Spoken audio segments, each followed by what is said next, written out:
Hey, what's up guys? It's Marf and welcome back to another video. Today I wanted to talk a bit about the Ultima RS and what it means for the future of Asphalt 9. So I know I'm a bit late covering the Ultima RS, so that's why I think I want to make this video more focused around the state of the game in relation to this car. But first let's talk about the RS itself. Now in general, I think this car is going to be pretty darn good for multiplayer, but outside of that, it really won't serve too much of a good purpose. Obviously you won't be able to use this in S-Class Elite or many other S-Class events because it's not at the top of the S-Class ranks, and in multiplayer, if you're up against the very tippy top of the legendary players, trying to compete against something like the Yesco, Tuatara, or the Hennessy Venom F5 will probably prove to be quite futile with this vehicle because the top speed isn't very good. However, where this car lacks in top speed, it makes up in pretty much everything else. It has an average acceleration stat, but the handling and nitro are both pretty darn good in relation to other high-end S-Class cars. Again, you're not going to be beating Yescos, Tuataras, or anything like that, but you're certainly going to be able to compete with them on tracks such as Auckland or very twisty tracks such as the Caribbean. So overall, if you're able to get this car at a pretty high star count, I think it'll be really useful for multiplayer in general, probably getting you a good distance away from falling back into Platinum League and getting some distance in Legend League, but you're not going to be topping the leaderboards. It's just going to be too hard to compete against people with very high star count Yescos or Tuataras. But again, this is what I would like to think of sort of like a buffed Zenvo or a better Lycan with a bit of a lower top speed. And honestly, the closest I could compare it to is it's a really good version of the Regera,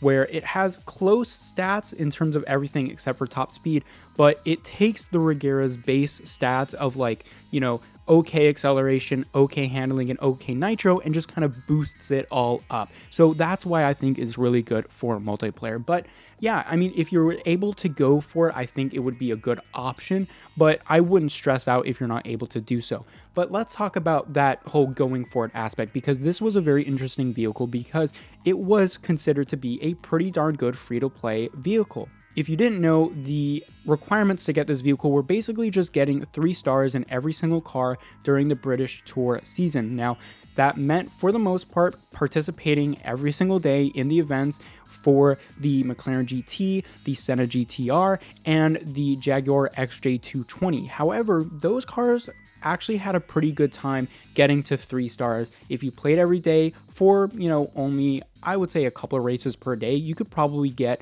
to that star count. Of course, you would probably have to get the key for the XJ220S, but I believe some people said that in order to participate in the Ultima RS event, you didn't actually need the key. So that was pretty nice, but I didn't confirm that myself.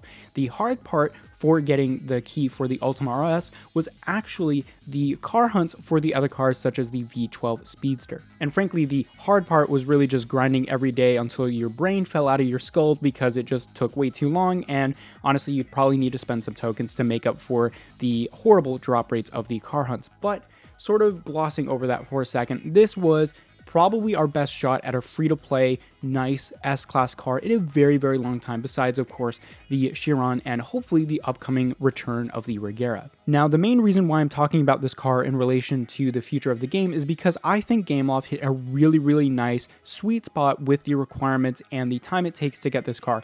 Obviously, I talked about in previous videos how awful the car hunt drop rates are and how they desperately need to be improved, but that is only one aspect that I think, if made, done, or fixed, I think could actually drastically improve the experience. And honestly, I would probably have the Ultima RS right now if it weren't for those pesky car hunts. So beyond that, I think Gameloft hit a really sweet spot for this car, and I'm hoping that going forward, Gameloft has seen the positive reception that has surrounded this car, and hopefully they'll adjust their future events to make it more similar to how the Ultima RS and the requirements were for that event. Now, we kind of have an idea of how it's going to go for the next season. We know that it's going to involve mostly multiplayer, and if things are balanced correctly, you should be able to get the Vision GT in this new event format, which would be nice because I can't see multiplayer having too much of a like terribly awful free-to-play cover over it, or pay to win cover, I should say, over it. Well, then again, I might eat my words when we see that event in a couple of weeks here,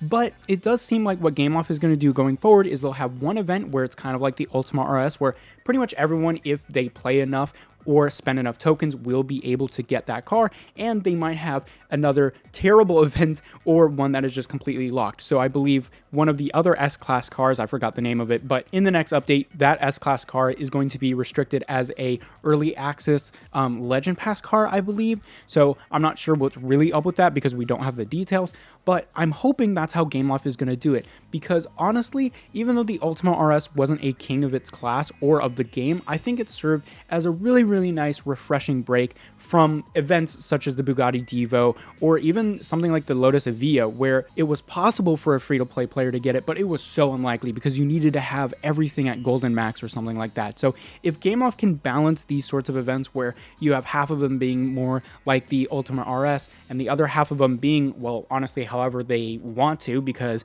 if you're a free-to-play player, you can just kind of forget about it. I think that would actually be a pretty nice balance for Asphalt 9. Of course, I would like all of the events to be like the Ultima RS, but we'll have to wait and see if the Ultima RS's event made Gameloft enough money for them to say, okay, we can balance the events like that and still make enough money to keep updating the game. And ultimately, that's what they're going to go off of, right? If they didn't make enough money doing this type of event, they won't do it anymore. That's just how it's going to go. Again, I hope that the money aspect combined with the positive reception from the community is going to be enough to have them sort of scale back the requirements of future events. But of course, we will just have to wait and see. But overall, I just wanted to talk about this car and the event because honestly, it was a nice breath of fresh air. And again, the only issue was those car hunts.